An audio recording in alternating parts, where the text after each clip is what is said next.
ভাবছিলাম কি রান্না করব, হট করে মনে পড়লো চলো অনেক দিন তো হলো আলু পোস্ত করি না, আজকে একটু আলু পোস্ত করা যাক। হ্যালো ফ্রেন্ডস, গুড আফটারনুন সবাইকে। সবাই কেমন আছো? অন্যদিন করা হলে মানে বেশিরভাগ শনিবার দিনই আলু পোস্তটা করায়, সেদিন হচ্ছে নিরামিষ।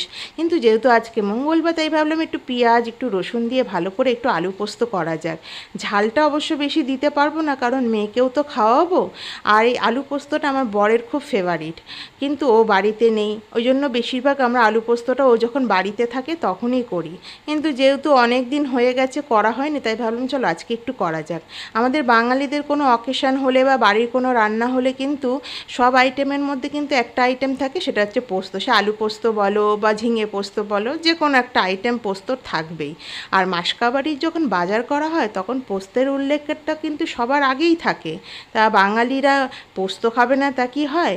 পোস্ত কিন্তু সবারই ফেভারিট। চলো বলতে বলতে আমার আলু পোস্ত রান্না হয়ে গেল। আজকের মতন এখানেই, টাটা বাই বাই সবাই।